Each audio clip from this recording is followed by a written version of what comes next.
Lo dijo muy bien el alcalde de Pucón. Si es que las cosas salen perfectas, bueno, va a recibir aplausos y bingo, pero si las cosas están malas con este eclipse, probablemente va a ir una buena parte de la responsabilidad achacada a las autoridades que, sabiendo todo esto que venía, eventualmente no hicieron todo lo suficiente. Y eso vale no solamente para una ciudad como Pucón y un evento como el eclipse, también vale para, por ejemplo, montones de países que han debido enfrentar de maneras distintas, con todo tipo de estrategias, algunas más intensivas, otras menos intensivas, y que tiene costo político, muchas de las cosas que resultaron no tan bien, y tiene costos políticos positivos, algunas de esas cosas que resultaron muy bien. Y para conversar justamente de cómo ha sido, de alguna manera, la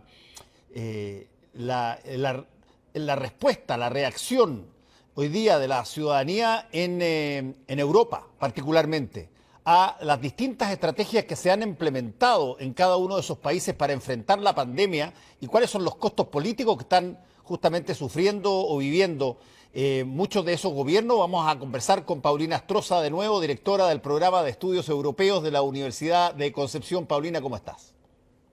¿Cómo estás, Fernando? Buenas noches. Sí, pues, yo de repente uno mira las cosas encerradas en un círculo muy chiquitito, que es tu país o tu ciudad o tu entorno, pero la pandemia tiene como característica que ha puesto a prueba no una, sino que muchas diversas estrategias para enfrentarla. Algunas han sido más, si se quiere, concentradas en la situación económica o cómo protegerla, otras han sido directamente desde el principio muy enfáticas en proteger a la ciudadanía antes que nada. Y esas diferencias en estrategia en continentes como Europa, por ejemplo, bueno, empiezan a pasar la cuenta para bien y para mal, Paulina. ¿Cómo lo ves tú? A ver, lo primero que tenemos que explicar respecto a por qué hay diferentes estrategias en Europa es porque la Unión Europea, como es un ente raro, que no es una organización internacional, es más que eso, pero tampoco un supraestado, es un híbrido, hay ciertas competencias las cuales los estados las han transferido a la Unión Europea. Por lo tanto, es la Unión Europea, a través de sus instituciones, quien toma las decisiones. Pero hay otras competencias que los estados han decidido mantenerlas como competencias nacionales. Siguen siendo los estados, los 27 estados actuales, soberanos para adoptar determinadas decisiones en algunas materias que no las han transferido. Y justamente en el caso de la Unión Europea, lo que es materia de salud y control de fronteras, son competencias no transferidas a la Unión, sino que son competencias nacionales. Entonces, esto ha hecho que los países de la Unión Europea, cada uno de ellos haya adoptado distintas estrategias, como dices tú. Hay algunos países que fueron mucho más laxos desde el principio, como el caso de Suecia, y otros países que adoptaron medidas de restricción muy, muy severas, como el caso de Italia, cuando ya la situación se descontroló, o es el caso de España también. Y hoy día, con esta segunda ola, estamos viendo algunos países como Bélgica, que el cual tienen restricciones muchísimo más amplias. Entonces, lo primero es que la Unión Europea no tiene competencias para determinar una estrategia única. Lo que trató de hacer fue coordinarlas. Y esa coordinación no resultó, las estrategias fueron distintas, y en segundo lugar trató la Unión Europea también de coordinar el cierre de las fronteras. Porque, insisto, es competencia de los estados el determinar en situaciones excepcionales que puede cerrar la frontera. Tampoco hubo una coordinación y al principio, sobre todo en el mes de marzo, fue realmente un desastre porque algunos países cerraron abruptamente la frontera y esto significó que los camiones, por ejemplo, que llevan y que tienen toda una cadena de abastecimiento, una cadena que va desde los distintos países con los productos, bueno, se cortó, en algunos países podías pasar, en otros no. Entonces, y respecto al desconfinamiento, cuando termina la primera ola, ocurrió lo mismo. La Unión Europea trató de alguna manera coordinar el desconfinamiento, pero de nuevo los estados se desconfinaron a distintos ritmos y teniendo también distintas medidas. Esto ha provocado que nuevamente ahora, cuando vemos la segunda ola, los países, si bien están mucho más coordinados, está afectando la pandemia no solamente Europa del Sur, Italia, Grecia, España, Francia, que fueron muy afectados, que también fueron muy afectados los países más en el norte, como Bélgica, sino que también esta segunda ola está afectando bastante fuerte a los países de Europa Central, lo que es Polonia, Hungría, Eslovenia. Todos estos países también están teniendo hoy día fuertes rebrotes, lo que está complicando las cosas. Entonces, esa es la primera explicación de por qué, cuando uno dice, oye, ¿por qué la Unión Europea no adoptó una medida? Porque no tiene competencia. Ahora, donde sí tiene competencia, y de eso podemos conversar, es en materia de ponerse con el dinero sobre la mesa y hacer una estrategia, plantear una estrategia de recuperación económica junto con aprobar su presupuesto que está incluido, les cambió totalmente el escenario, para aprobar el presupuesto anual que correspondía a este año.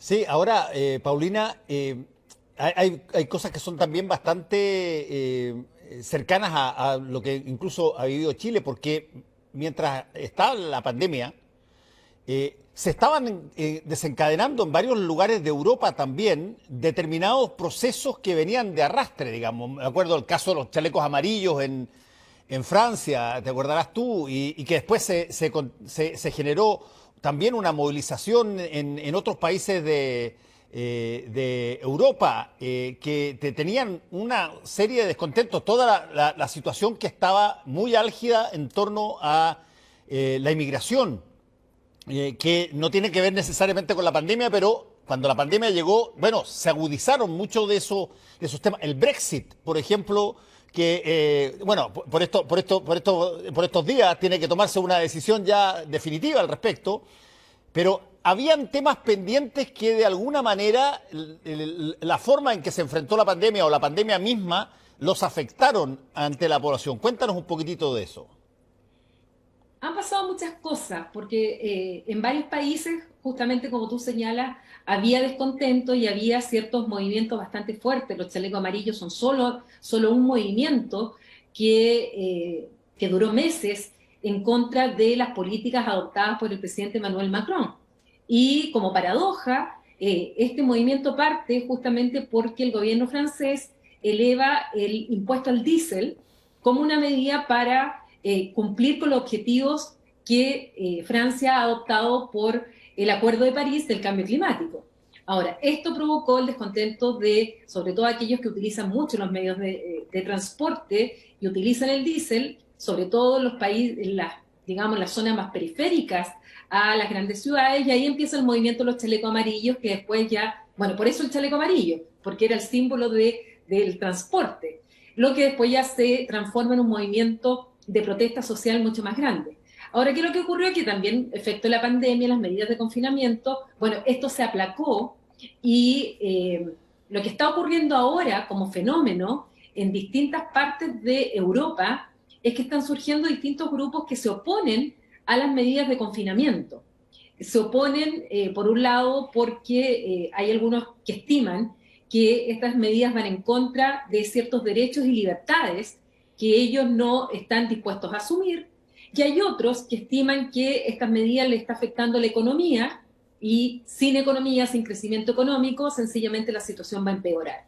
Y hay una mezcla entre negacionistas de la pandemia, unidos a estos otros sectores que han hecho de la mascarilla un símbolo político.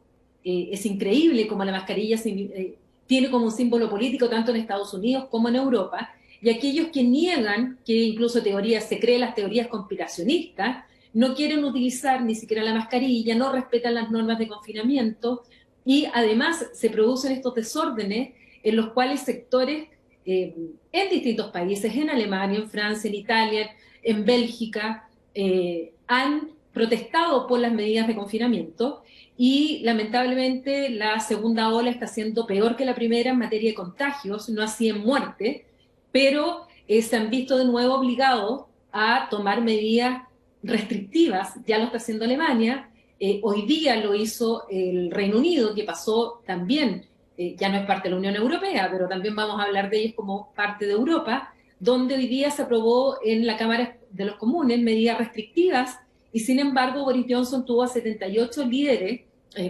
parlamentarios de su partido que votaron en contra. O sea, tiene a 78 rebeldes que no quieren estas medidas restrictivas por el tema de la apertura de la economía y que se está afectando demasiado la economía. Entonces, está produciendo efectos también en este sentido. Ha habido protestas enormes en Berlín, por ejemplo, y donde también se une a ciertos grupos que están en contra del gobierno, Alternativa para Alemania, que es un grupo de ultraderecha, los populismos aquí de ultraderecha también influyen. Entonces, esto también está creando ciertas tensiones, más en esta segunda ola que en la primera ola, porque la gente también está cansada y lleva mucho tiempo y el impacto económico también está siendo bastante fuerte en toda Europa.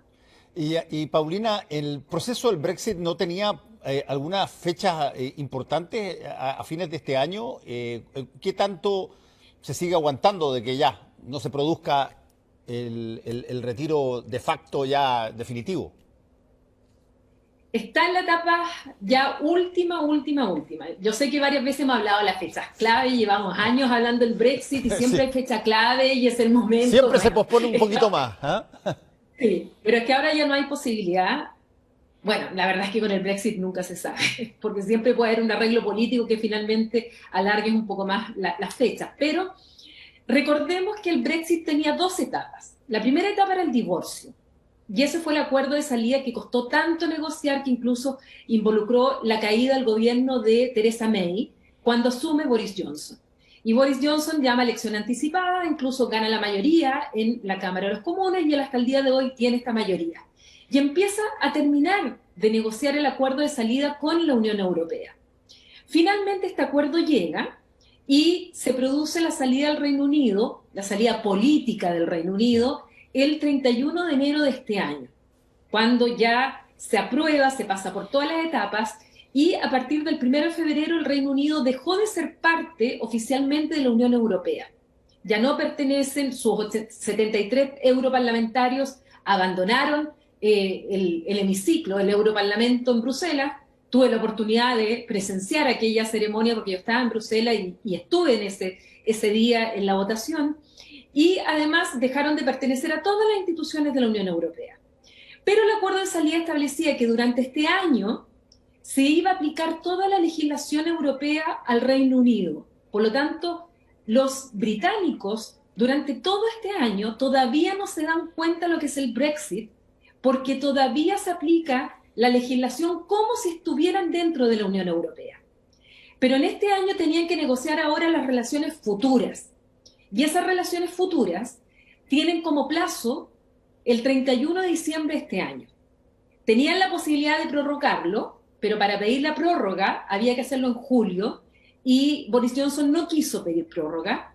Es más, dictó una ley interna que prohíbe pedir la prórroga y están en las negociaciones ahora. Lo que ha pasado es que en estas negociaciones han chocado en algunos puntos y además la pandemia ha afectado. Se enfermó de COVID no solamente el grupo de negociadores europeos, sino que también hasta Boris Johnson estuvo enfermo de COVID y estuvo un tiempo fuera digamos, de ser primer ministro. Y todo eso ha hecho que las negociaciones hayan ido muy lento. Y cuando John Biden llama, ayer hablamos de la llamada de John Biden, cuando John Biden llama por teléfono a Boris Johnson, le dice que el Brexit no puede afectar la estabilidad y la paz en Irlanda. Y resulta que una de las medidas que ha adoptado Boris Johnson y que la quiere aprobar estos días va en contra de lo que acordó en este acuerdo de salida con la Unión Europea y pone en riesgo justamente las fronteras en Irlanda. Y ahora que ya Biden le manda el mensaje, además Biden no está dentro de sus medidas, dentro de 100 días, iniciar un proceso de negociación de un acuerdo de libre comercio con el Reino Unido. El Reino Unido ahora se está viendo con que no tiene su aliado de Estados Unidos, que era una forma de presionar a los europeos, y ahora están en las últimas negociaciones que se supone, según los rumores, debería salir humo blanco este viernes para tener el mes de diciembre, para pasarlo por todas las etapas de aprobación, porque lo tienen que aprobar los parlamentos, lo tiene que aprobar el Parlamento Europeo, el Consejo, y todo esto tiene que estar terminado al 31 de diciembre. Si no es así, el 1 de enero del 2021 el Reino Unido sale totalmente de la legislación europea, sin acuerdo, y se regiría por las normas de la Organización Mundial de Comercio, lo que significa aranceles, lo que significa cuotas, lo que Claro. significa poner aduanas, y es el llamado Brexit sin acuerdo o catastrófico que se va a sumar además a los efectos negativos de la COVID que está afectando tanto al Reino Unido. Sin contar, Paulina, el impacto que va a tener, y esto puede ser trivial, pero ojo que es grande también, el impacto que va a tener en el fútbol. O Porque, sea, o sea, es enorme porque tú tienes en Inglaterra una cantidad gigantesca de jugadores de fútbol que son comunitarios y que por lo tanto actúan como si fueran iguales y sin embargo si es que efectivamente se separa totalmente, hay todavía una nebulosa sobre qué va a pasar con las cuotas obligadas que hay de jugadores extranjeros. Pasan todos a ser sí, extranjeros. eso va a tener un efecto. Yo sé que algo ya había la UEFA, La digamos, FIFA la también. Asociación de Sí. Fútbol de la Unión Europea Ah, estaba la tomando UEFA, algunas sí. medidas al respecto, pero sí, o sea, el tema, la verdad es que no solamente para el No fútbol. es para un montón de Imagínate, cosas, claro. Fernando, imagínate, Fernando, todos los británicos no saben hasta el día de hoy qué va a regir a partir de un mes más. Estamos a 1 de diciembre. En un mes más les va a cambiar todo lo que significan las relaciones con Europa, desde el pasar la frontera, desde los aviones, los acuerdos de la banca, no tiene idea, todo lo que es el sistema bancario, por qué se van a regir. Hoy día resulta que los productos salen del puerto de Rotterdam, salen productos lácteos que vienen desde Polonia, por ejemplo, o de la propia Países Bajos, pasan sin ningún tipo de control y llegan al Reino Unido y en la mañana los británicos pueden comprar la leche, los huevos, las papas, el yogur holandés, el queso, y que viajaron toda la noche y entraron y lo tienen en el supermercado. Eso se va a acabar si es que no tienen acuerdo, porque van a tener que empezar a controlar los camiones. Y resulta que pasan 10.000 camiones al día por el puerto de Dover. Entonces, Rotterdam está preparado. Rotterdam va a instalar todas sus aduanas, pero el Reino Unido no tiene preparado nada en cuanto a las aduanas. Los tacos que se van a crear respecto a los camiones que van a querer pasar va a ser inmenso. Eso puede producir desabastecimiento de la isla, de las islas, pensando en las islas británicas. O sea, todos los europeos, los británicos no saben todavía qué va a regir a partir del 1 de enero, donde ahí sí se van a dar cuenta de lo que es el Brexit. Todavía no se han dado cuenta de lo que es el Brexit. Paulina Astroza, muchas gracias por este contacto una vez más con Última Mirada. Que te vaya muy bien. Seguimos en contacto. Gracias a ti, Fernando. Chao. Buenas noches. En un ratito más volvemos.